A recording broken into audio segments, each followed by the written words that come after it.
Chinusugati, Kwekwe, bonjour, je m'appelle Kim Sullivan. Je vous souhaite la bienvenue à APTN Nouvelles Nationales. En début de semaine, à Ottawa, Mary Simon a terminé son mandat de 5 ans et l'ancienne juge de la Cour suprême, Louise Arbour, a prêté serment comme 31e gouverneur général du Canada. Je vous livre un reportage de Fraser Needham. Les cérémonies ont commencé devant la salle du Sénat canadien. C'est là que Louise Arbour a été officiellement accueillie par Greg Sarrazin, chef de la Première Nation des Algonquins de Pikwakanagan. Cela a été suivi d'une prière d'ouverture à l'intérieur de la Chambre, prononcée par Verna McGregor, aînée algonquine, et de l'allumage du Kulik Inuit. La très honorable Louise Arbour a profité de son discours pour rendre hommage à Mary Simon. Her tenure as Canada's first Indigenous Governor-General will be viewed by history as both significant and timely. I admire the hand that Her Excellency has extended to all Canadians. She has reminded us that reconciliation is a lifelong journey that begins with listening and with empathy. Elle a également consacré une partie de son discours à expliquer en quoi la diversité du Canada peut constituer un défi, mais que c'est également une source de force. It is through our differences that we will build a common future. As Canadians, we have the extraordinary privilege of living in a mature democracy. We benefit from strong institutions that allow different views to be expressed. Dans une lettre publiée sur le site web de la gouverneure générale, Mary Simon a remercié les Canadiens de lui avoir permis d'exercer cette fonction. Elle a souligné que la réconciliation concerne tous les Canadiens et ne se limite pas à la reconnaissance du passé, mais qu'elle consiste à bâtir un avenir commun. Un reportage de Fraser Needham, APTN Nouvelles Nationales, Ottawa. La nation Anishinaabe de Lac-Simon a déposé une demande d'injonction contre le ministre des Ressources naturelles et des Forêts du Québec. Cette démarche vise à contester l'autorisation du projet Novador, une mine à ciel ouvert prévue à environ 8 km de Lac-Simon sur le territoire ancestral de la communauté. APTN Nouvelles Nationales a contacté le ministre pour un entretien sans réponse. Le chef de la nation Anishinaabe de Lac-Simon, Lucien Wabanonik, dit que sa communauté a tenu une consultation au sujet du projet Novador et qu'ils ont collectivement décidé de ne pas donner suite au projet. Le chef Wabanonik affirme que le ministre des Ressources naturelles était parfaitement au courant de la décision de sa communauté. On l'isole déjà à plusieurs reprises au cours des derniers mois, donc à peu près un an et demi qu'on leur a fait savoir au ministère qu'on n'était pas en accord avec un projet de mine à ciel ouvert et qu'on s'opposait à l'émission de d'autres permis par leur ministère. Donc, pour faire d'autres projets d'exploration là, pour les drills sous terre. Donc, c'est sur cette question-là du manquement de l'obligation constitutionnelle de consulter et de commander la communauté que nous avons avancé notre injonction. La tension est forte au kilomètre 134 sur le chemin Parent en direction de Mont-Laurier. Des gardiens du territoire sont au pied d'œuvre. Stéphanie Dessève les a rencontrés. C'est beau! Au checkpoint Parent, tous les camions et véhicules qui se présentent et qui sont susceptibles d'être reliés à des opérations forestières sont vérifiés. C'est pas un barrage qu'on fait, c'est pas un barrage routier. En fait, c'est un acte de souveraineté qu'on fait. Jean-Paul Échaquan est un gardien du territoire au camp de la souveraineté, un camp établi depuis 1 an pour protéger le territoire. Des militants se sont d'ailleurs joints à leur cause. C'est un appel aux militants qui ont déjà l'habitude d'aller au camp de Robert et Martial. C'est le temps d'y aller. Je vais mettre les coordonnées GPS dans les commentaires. Robert Échaquan se dit chef héréditaire, même s'il n'est pas reconnu par le conseil de bande. Parce qu'on veut reconnaître qu'on est des chefs de territoire. C'est à nous le territoire, c'est pas appartient pas au conseil de bande. Encore lui, Colin! En début de semaine, ils ont fait reculer un camion du groupe Crête. C'était fini pour lui faire une entente. Parce qu'on nous a fait de quoi l'été passé. Il y a beaucoup endommagé notre territoire. Comme chef héréditaire, il n'est pas consulté lorsque des ententes sont prises entre les industries forestières, le gouvernement et les nations autochtones. Selon Jean-Paul Échaquan, l'une de ces ententes mettrait notamment en péril une forêt qui n'a pas encore atteint sa maturité. Puis en fait, nous autres, ce qu'on essaie de faire, oui, On veut vraiment que les forestiers coupent plus dans ce forêt-là parce que c'est déjà, ça a été déjà coupé. Ayant passé l'hiver dans la forêt, Jean-Paul observe les changements qui s'y produisent. Qu'est-ce qui se passe quand l'ours est en hibernation? Qu'est-ce qui se passe quand l'Orient n'a plus de place pour se réfugier, pour être à l'abri du vent? La liste des conséquences semble s'allonger. Ils ont de la difficulté à s'orienter parce qu'il n'y a plus des grands arbres. C'est avec ça qu'ils s'orientaient. Là. La gardienne de territoire Jeannette Flamand explique l'enchaînement. Ils se nourrissent d'animaux qui, eux, se nourrissent de plantes médicinales et qui, donc, les guérissent. Mais... Parce que des fois, quand la batteuse passe pour couper les arbres, ça écrase tout. C'est les plantes médicinales. Ça brise tous ces petits arbres-là. Des coupes qui n'affectent pas uniquement les Premières Nations. Plutôt, on veut leur sensibiliser que cette forêt-là, c'est fragile. C'est fragile. Elle peut être aussi, pas pour notre propre intérêt, mais pour l'intérêt de tous. Stéphanie Desève, APTN Nouvelles Nationales, Montréal. Des travaux d'exhumation ont débuté lundi à Joliette. Viviane Echaquan-Nikwe souhaite retrouver sa sœur et la ramener à Manawan. Depuis, les choses ont évolué. Stéphanie Desève fait une mise au point. Malheureusement, on n'a pas été en mesure de retrouver Loreana à ce stade-ci. Viviane Echaquan-Nikwe est la sœur de Loreana. Prise par l'émotion, la famille a choisi que leur avocate parle en leur nom. Une dernière fois plus fort. Les recherches pour retrouver bébé Loreana ont débuté en 2022. Quand ma sœur est décédée, j'avais 12 ans. Les fouilles, elles, ont été entamées lundi sur un terrain de soccer de Joliette. 30 jours de recherche ont été autorisés, mais 2 jours ont suffi pour fouiller les 4 sites autorisés par la juge ce printemps. La mémoire familiale et des expertises ont pourtant permis de cibler des secteurs situés à 2 pas du cimetière. Donc, on a fait des recherches archéologiques, des recherches avec des chiens de détection de restes humains historiques et des relevés géoradars. À cette heure-ci, la famille s'explique mal que les fouilles n'aient rien donné. Je crois qu'il y a encore une grande incertitude qui demeure, puis un fardeau qui pèse encore sur leurs épaules. Maître Malenfant a été présente lors des 5 exhumations autorisées par la Cour supérieure du Québec. Et c'est la seule fois que les travaux n'aboutissent pas à une exhumation au terme des fouilles. Il faut, par contre, considérer que c'est la première fois, dans le cadre de ces exhumations-là, qu'on fait des travaux à l'extérieur des limites d'un cimetière. Loreana a été enterrée en 1973 dans ce qui était à l'époque un champ de maïs. Selon Françoise Rupert-House, la directrice générale d'Awasak, plus de 231 enfants autochtones au Québec manquent à l'appel. Awasak est un organisme qui informe les membres des communautés qu'il est possible de mener des recherches pour retrouver un enfant disparu en collaboration avec la direction du soutien aux familles. On fait du recrutement. On fait le tour des communautés et on informe qu'est-ce qu'on fait comme travail.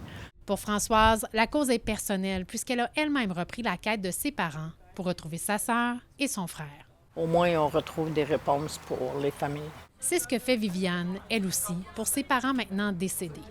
Son souhait est de retrouver sa sœur et de l'enterrer à leur côté au cimetière de Manawan. L'histoire familiale veut que Loreana aurait été transportée à l'hôpital de Joliette pour traiter une pneumonie. Au lendemain de son congé de l'hôpital, les parents auraient reçu un appel, comme quoi elle serait décédée. La famille est sans réponse depuis plus de 50 ans. Mais je sais aussi que si elle retrouve sa sœur, ils vont finir par faire la paix, le deuil. À ce stade-ci, la famille souhaite obtenir de l'information concernant l'inhumation de Loreana qui a eu lieu en 1973. On les invite à communiquer avec nous. Toute information pourrait permettre de faire la lumière sur cette situation-là, puis possiblement d'apaiser les souffrances de la famille éventuellement. La famille a jusqu'au 27 juin pour demander une prolongation pour continuer les démarches d'exhumation. Stéphanie Desève, APTN Nouvelles Nationales, Joliette. N'oubliez pas que vous pouvez contacter la ligne d'écoute d'Espoir pour le mieux-être en tout temps en composant sans frais le numéro à l'écran ou visiter leur site Web. Après cette courte pause, comment les élus peuvent encourager l'avenir culturel autochtone? Soyez là.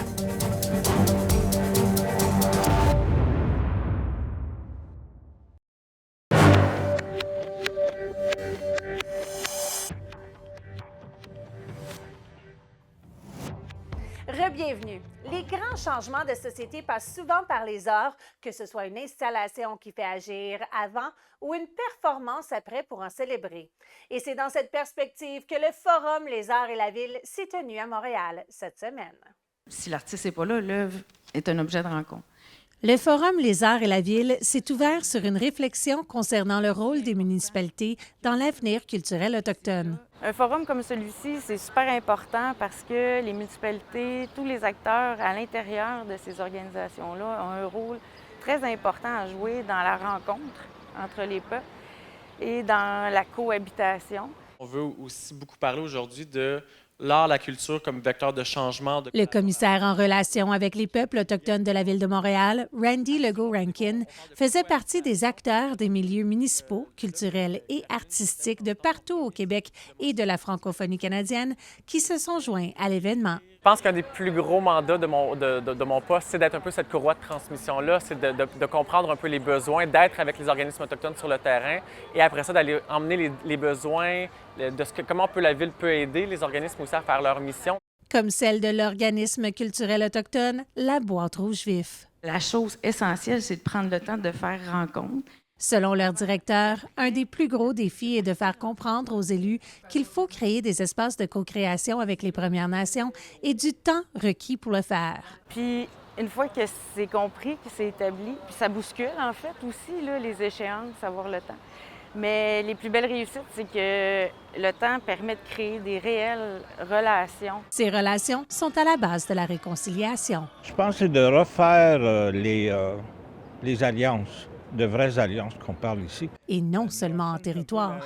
Comment on l'adapte dans un contexte urbain aussi, parce qu'il y a énormément de gens comme à Montréal, évidemment, d'Autochtones qui vivent ici, puis comment qu'on les ravive, c'est en partageant des expériences à partir des aînés, à partir de cette oralité-là, puis à partir des choix qu'on veut faire. Ça veut dire beaucoup de réflexion, beaucoup d'échanges, de partage, de respect, de sincérité, puis aussi d'engagement. Cet engagement, comme plusieurs le mentionnent au forum, permet le changement social. L'art, pour nous, c'était le vecteur par excellence pour créer du rapprochement des peuples, mais surtout pour faire une affirmation identitaire, un processus de guérison, parce que ça parle au cœur, ça vulgarise les enjeux et ça nous met dans un safe space qui est plus garant pour se comprendre.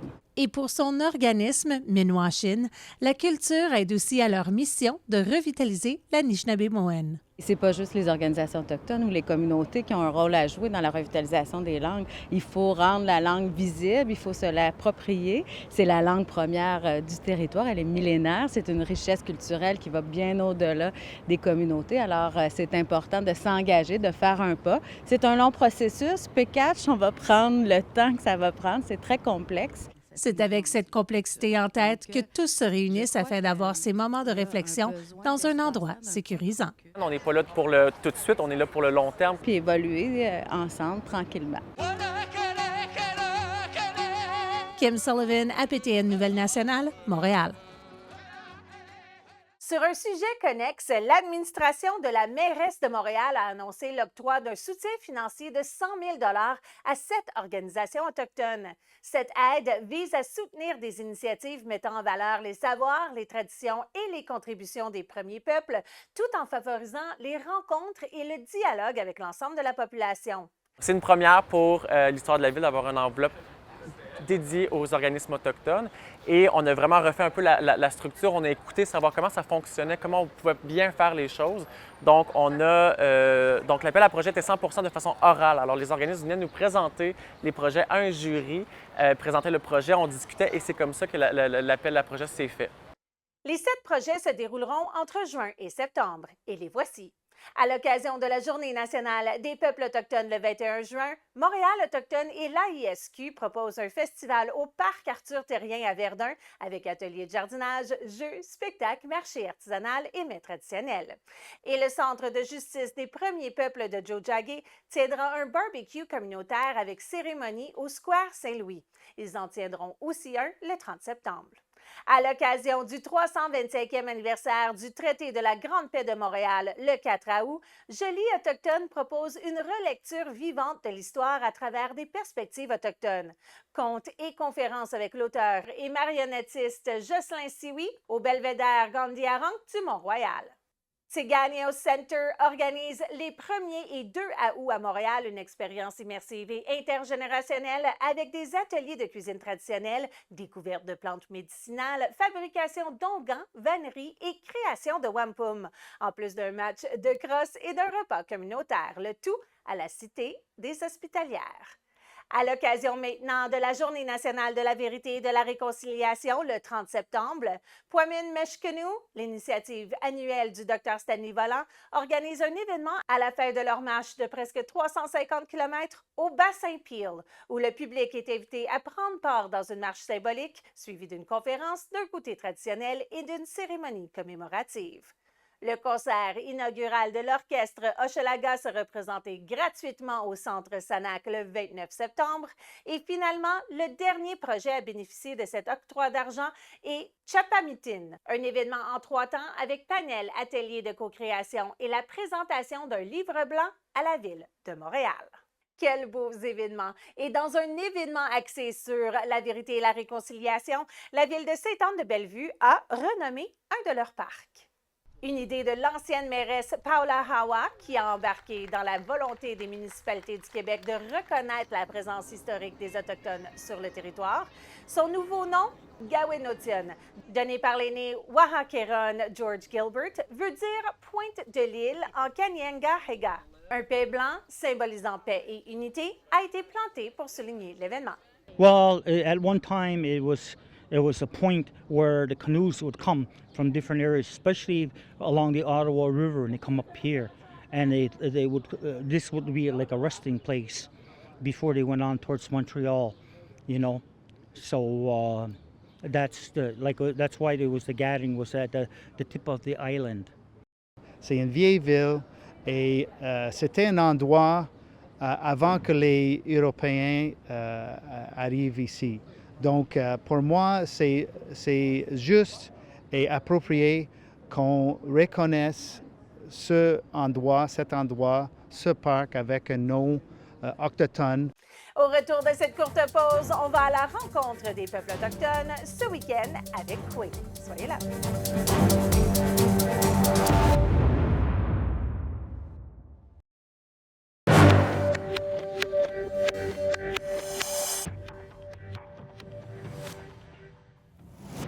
Bienvenue. Le Festival Kwe à la rencontre des peuples autochtones aura lieu ce week-end à Québec. Pour nous en dire un peu plus, leur directrice générale, Mélanie Vincent. Bonjour! Oui. Kwe, oui, très approprié de se dire Kwe. Parlons justement de Kwe. C'est le grand week-end qu'on attend à toutes les années. Vous deviez être fébrile. Absolument. Écoutez, on a très hâte d'accueillir les visiteurs, encore une fois, pour la 9e édition du 12 au 14 juin ici à Québec, à Place Jean-Béliveau.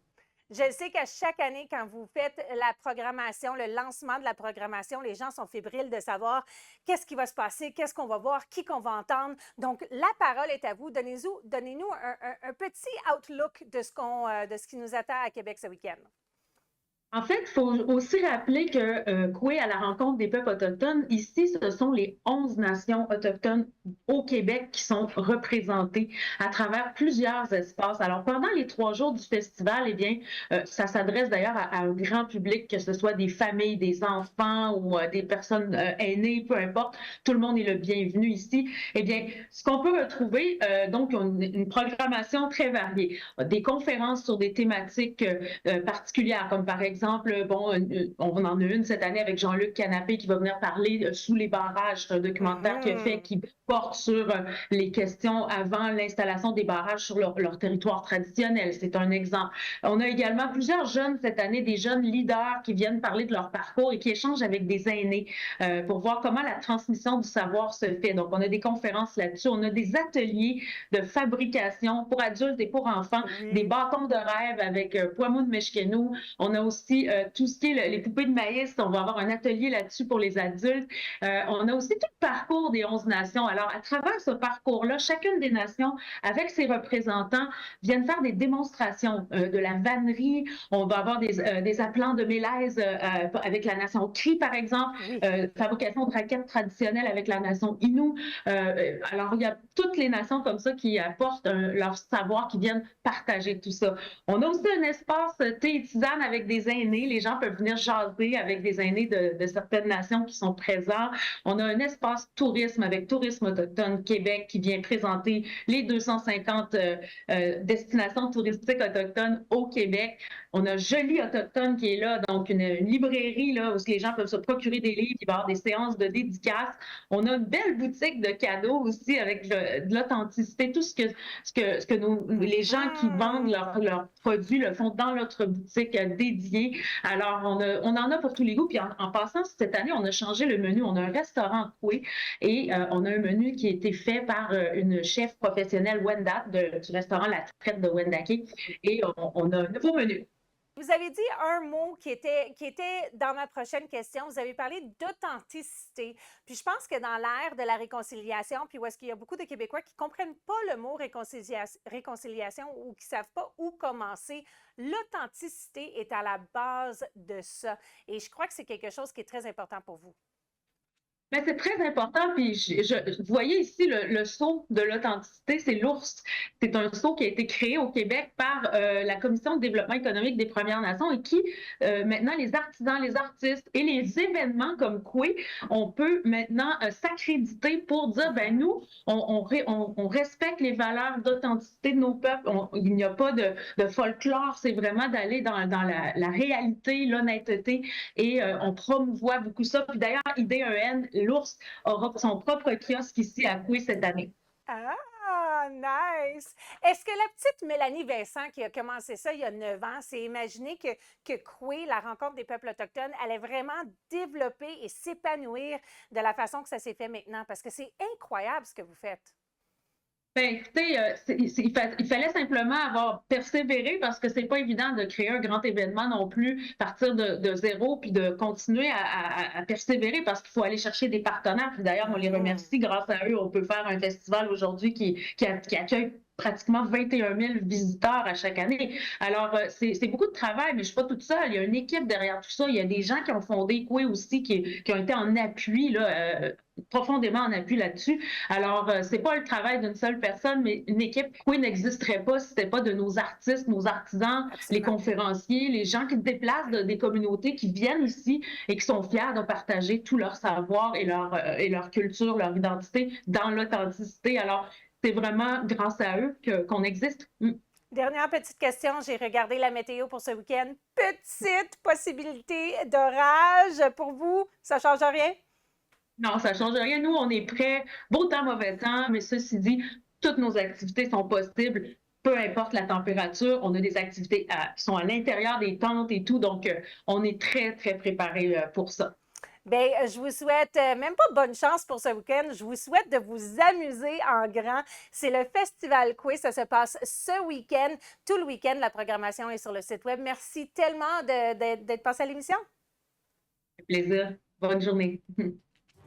C'est ce qui conclut le bulletin d'APTN Nouvelles Nationales. Merci beaucoup d'avoir été des nôtres. À la semaine prochaine. D'accord, oui.